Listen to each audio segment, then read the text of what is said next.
Bonjour frère Serge. Bonjour à tous les frères et sœurs dans le monde entier en Yehoshua Mashiach. Je suis le frère Serge de l'île de la Réunion. Là, nous sommes dans la ville de Saint-Benoît. Je suis le frère Serge, docteur Seigneur de la parole de Dieu en Yehoshua Mashiach, notre Seigneur Jésus-Christ. Nous allons parler en fin de compte sur la couverture spirituelle. Est-ce que c'est biblique? Est-ce qu'un homme est la couverture, que ce soit un pasteur, que ce soit quel que soit le ministère, la couverture d'un frère? Alors que la Bible, en fin de compte, ce n'est pas biblique. En fin de compte, aucun homme n'est la couverture d'aucun homme parce que c'est Jésus-Christ seul qui est mort à la croix. C'est seulement Jésus-Christ qui est notre couverture, notre Père éternel, que nous devons être sous son abri. Donc, avant de commencer notre message, je passe ce moment entre les mains du Seigneur. Père, merci pour ta grâce, merci pour l'œuvre de la croix. Je te loue, je te glorifie. Merci pour le salut de nos âmes, Seigneur.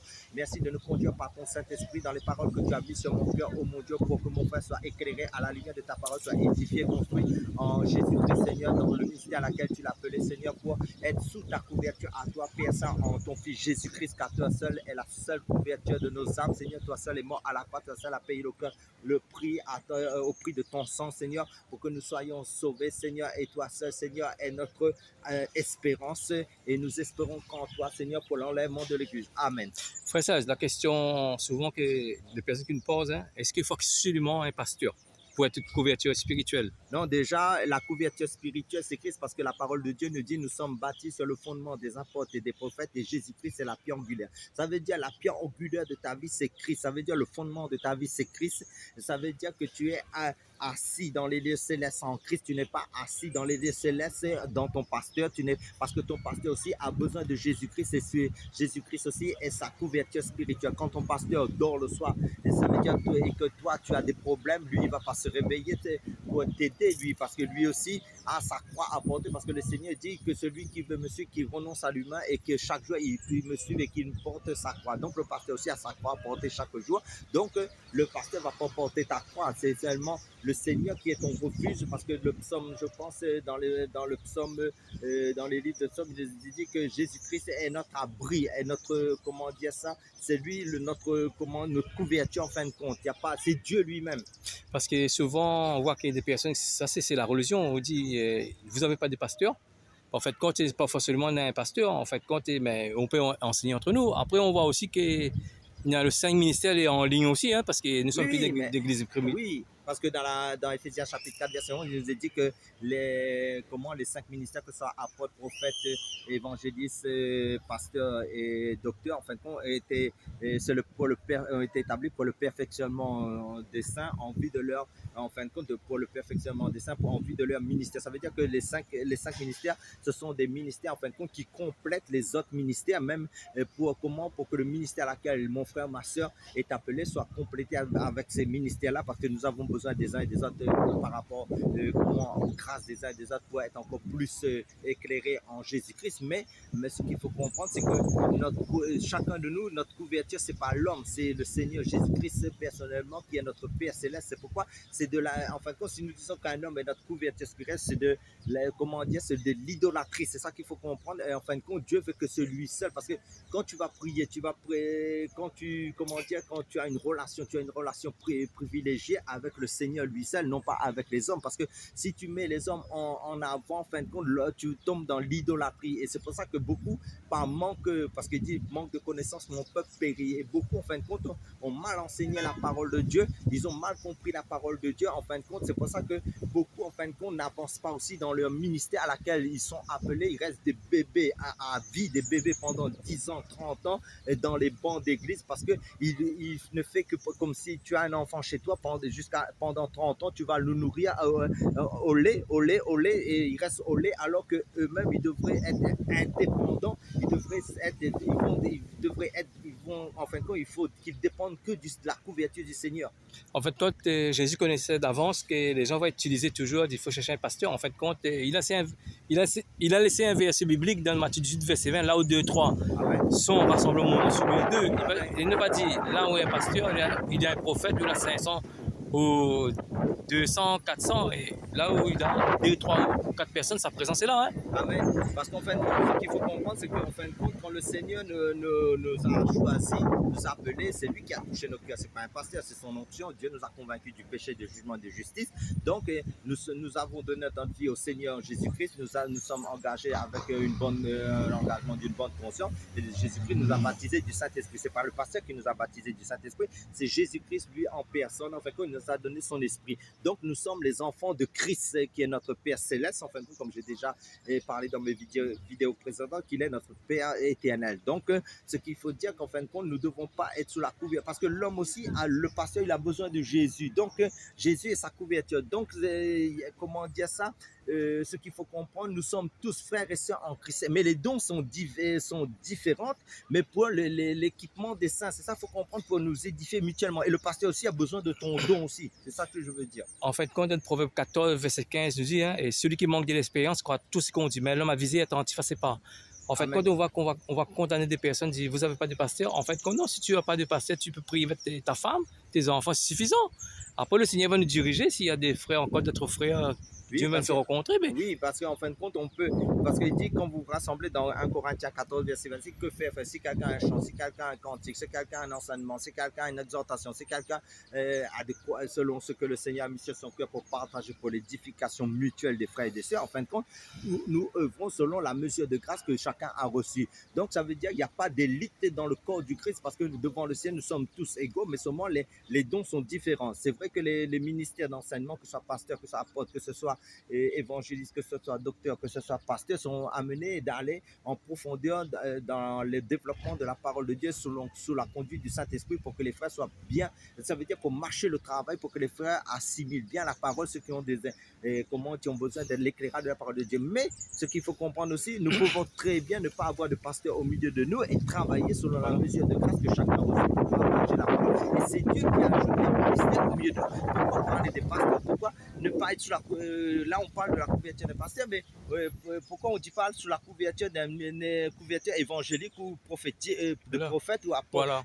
Ça aussi, il ne faut pas être, parce que si une personne est sous la couverture, que ce soit apostolique, que ce soit évangélique, que ce soit, comment dire ça, docteur, nous avons parlé que seulement du pasteur, parce que beaucoup ont tendance à parler de la couverture d'un pasteur, mais les autres ministères aussi, et c'est la même chose. Ça veut dire qu'en fin de compte, nous ne devons pas mettre quelqu'un au-dessus de nous. C'est seulement Jésus-Christ qui doit être au centre. C'est pour ça que dit quand 2 ou 3 sont réunis en mon nom, le pasteur aussi est réuni au nom de Jésus. C'est seulement Jésus, le pasteur des pasteurs, le prophète des prophètes, l'apôtre, l'enseignant par excellence.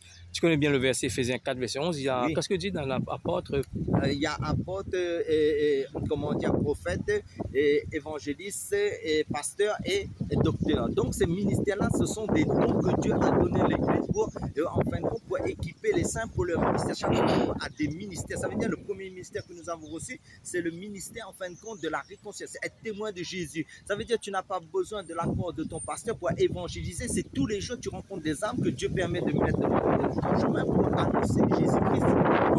Aussi, pour dire aussi que dans ce verset, dans Éphésiens 4, verset 11, en fait, lorsque tu vas voir et tu vas regarder, parce que l'apôtre Paul, Amen. Tous ces déplacements, en fait, quand il établit les anciens, hein, ce n'est pas les apôtres, Amen. Les prophètes, c'est les anciens. Après, Amen. En fait, quand les anciens vont devenir les pasteurs, mais au départ, ils n'avaient pas des pasteurs. Hein.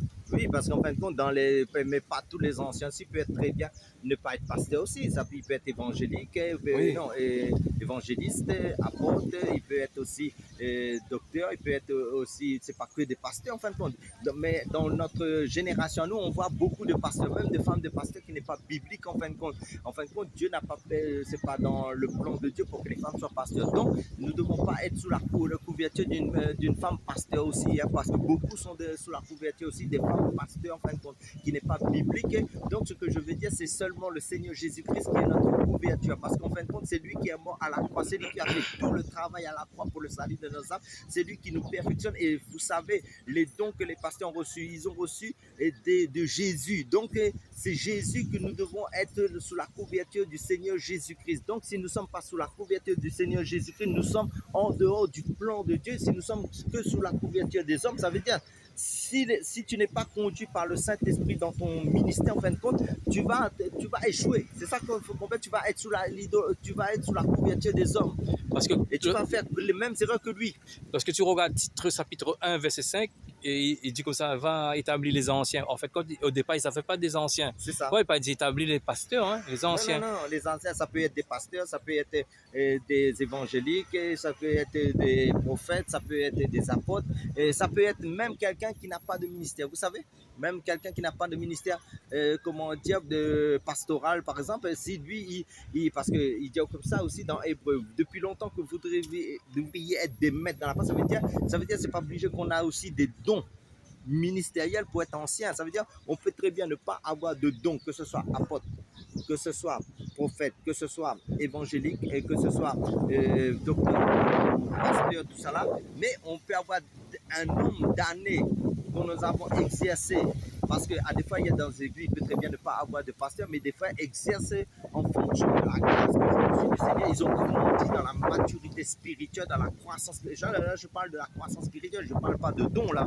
Je parle que la personne s'est consacrée, la personne au fil de temps est devenue, comment dire, quelqu'un qui est aguerri dans la parole de Dieu pour apporter la parole comment dire ça, dans la vérité. Donc les frères ont le discernement pour voir ces frères-là, on peut les établir en tant qu'anciens. Par exemple, s'il imagine, c'est pour ça que dans Hébreu, il dit depuis longtemps que vous devriez être des maîtres. Là, il ne parle pas aux pasteurs, aux docteurs, aux personnes qui ont des dons ministériels dans le corps du Christ. Là, il parle des simples chrétiens. Ça veut dire que toi, au bout de 20 ans ou au bout de 15 ans, l'Église aussi, selon la grâce que tu as, le travail que tu apportes dans ton assemblée, dans ton église locale, en fin de compte, là où tu es, ben les frères peuvent dire, ben ce frère-là, il a l'habitude de nous apporter la parole, mais nous voulons aussi, nous voyons les fruits de la grâce qui est dans sa croissance spirituelle, ben il est apte aussi d'être ancien, c'est ça que je veux dire. Et toi aussi, au fait, aussi, il y a aussi des assemblées qui ont des faux pasteurs.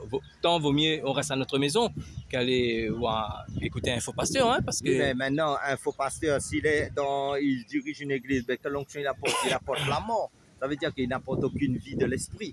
Donc ça veut dire quoi? Si quelqu'un n'est pas appelé par le Seigneur, ben, tu deviens religieux. Donc tu es comme l'église, je pense c'est l'église de la Russie. Tu crois être vivant, mais tu es mort. Vous comprenez? Ça veut dire que s'il y a des faux serviteurs, s'il y a des personnes religieux là où tu es, il n'y a pas la présence du Seigneur, moi je vous dis quittez, fuyez cet endroit-là parce que ça ne va pas mener l'avancement spirituel, la croissance spirituelle. Ça veut dire que vous n'allez pas comment croître spirituel pour œuvrer dans le corps du Christ, vous allez devenir comme eux. En fait, dans la Bible, il dit, en fait, quand dans Matthieu 16, verset 18, et moi je te dis que tu es pierre, que cette pierre je bâtirai mon église, et les portes de l'enfer ne porteront pas sur elle. Mais comme ça, en fait, quand c'est Jésus qui bâtit son église, c'est lui qui crée des connexions, hein, parce qu'en fait, quand on peut rester à notre maison, quelques temps, après le Seigneur va faire rencontrer des frères et sœurs pour prier ensemble. Hein. Peut-être il y a des pasteurs là-bas aussi. Hein, En fin de compte, pour revenir sur la couverture spirituelle, là, en fin de compte, tu as donné un passage, en fin de compte, merci Seigneur de m'éclairer. Et quand Jésus demande, quand Jésus dit, l'église sur cette pierre je bâtirai comment mon église, ça veut dire sur la révélation du Fils de Dieu. C'est pas sur Pierre, le nom de Pierre, parce que beaucoup dans l'église romaine catholique se sont trompés. Ils ont fait une église là-bas à Rome, et l'église de Pierre, en fin de compte, et en fin de compte, croyez que c'était Pierre qui était le pape, en fin de compte, que Jésus avait choisi pour être le leader de l'église. C'est pas ça, en fin de compte.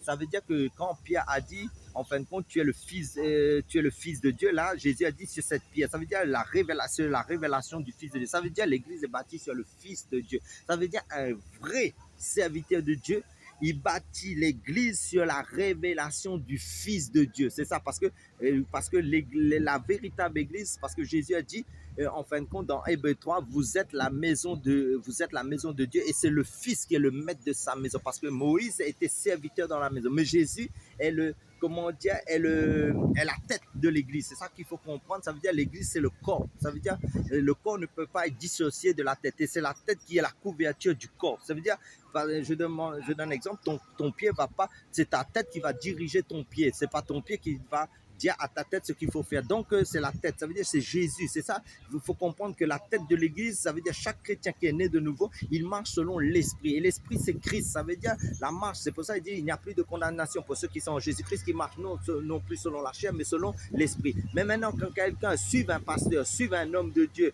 et ne fait que être conseillé par un homme de Dieu, alors qu'il n'a pas de relation avec son Père spirituel, ça veut dire le Seigneur Jésus-Christ qui est le Père éternel, ça veut dire que cette personne-là, en fin de compte, pose-toi la question, est-ce qu'il est né de nouveau? Est-ce qu'il a reçu l'Esprit de Christ? Parce que l'Esprit de Christ, ça veut dire Dieu est tellement jaloux de l'Esprit qu'il a mis en nous, il veille cela au grain pour que nous soyons conduits par lui seul.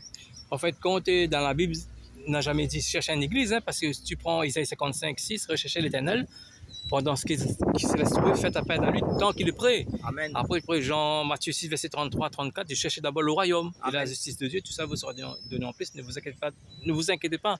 Du lendemain, en fait, quand on voit, c'est Jésus même en fait qui crée des connexions. Hein. Oui. Regarde par exemple le baptême de Patrick Tavel. Hein. Amen. Tavel m'y pense. Hein, en fait, quand on voit qu'il a été baptisé, en fait, quand c'est Dieu qui a créé des connexions. Hein. Oui, parce que Patrick Tavel, c'est Dieu même qui l'a convaincu son cœur. Il a bien dit, c'est le Seigneur qui m'a donné la conviction de prendre mon baptême et il a permis de prendre ce baptême dans nos vidéos précédentes que vous avez vues, si vous avez constaté cela. Donc, ça veut dire quoi? C'est Dieu par son esprit qui connaît ses enfants entre eux dans le mouvement de l'esprit. Ça veut dire là où il n'y a pas l'esprit de Christ, les gens vont dépendre toujours des hommes. Et les hommes ça veut dire des hommes religieux. Logiquement, un vrai serviteur de Dieu, il va te dire, va au pied du Seigneur. Et quand il prêche la parole, il dit, va consulter le Seigneur dans la prière et une relation avant tout. Et il va refuser le fait d'être la couverture de qui que ce soit. Et si vous voyez un homme qui se dit apôtre ou pasteur, qui que ce soit, tu l'appelles mon père ou tu l'appelles, parce que dans la Bible, n'appelez personne votre père seul. Vous avez un seul père, Dieu dans le ciel qui est lié au Shamash, notre Seigneur Jésus-Christ. Ça veut dire un vrai serviteur de Dieu, il va te chasser ça veut dire il va faire en sorte que toi, il va te corriger avec la parole de Dieu pour te dire c'est une abomination d'être sous la couverture d'un homme. C'est vrai que nous pouvons nous conseiller mutuellement, mais tu n'es pas là pour rester bébé toute ta vie dans une église pour être, comment dire, c'est pour pleurnicher, pour te plaindre avec un homme parce que lui aussi il a ses combats personnels dans sa marche spirituelle. Il va te dire va au pied du Seigneur. Après, on dit s'il y a 3, 4, 5, le mieux. Après, un homme ne peut pas être seul aussi. Hein. Après, il y a des frères pour partager la parole. C'est ça, les bibliques aussi, hein, pour nous fortifier. Hein. Oui, parce qu'en fin de compte, pour revenir à la couverture spirituelle, comme j'ai dit, tous les ministères et les 5 ministères, en fin de compte, il y a certains hommes, en fin de compte, on les appelle, surtout les pasteurs, des pères de leur couverture. Mais moi, même si là, je dis en début de mes vidéos, chaque fois je dis, je suis docteur, enseignant de la parole en Jésus-Christ. Mais moi, je vous dis, même pour moi-même, si quelqu'un vient me dire, je veux te suivre, frère Serge, parce que tu es ma couverture, je le refuse. Pourquoi? Parce que c'est une abomination, c'est de l'idolâtrie. Parce qu'en fin de compte, Dieu a horreur de ça. Dieu veut que chaque ministère amène ses enfants, amène ses enfants, en fin de compte, à ses pieds. Parce que tous les ministères d'enseignement doivent dire, allez vers Jésus, allez consulter Jésus. Lui, il donne la parole, mais il fait en sorte que les personnes ne s'attachent pas à lui, mais s'attachent au Seigneur. Parce que Dieu va demander compte à tous ces ministères, là où les hommes s'attachent à eux. Soyez tous bénis à travers cet enseignement et à la prochaine vidéo. Sois béni.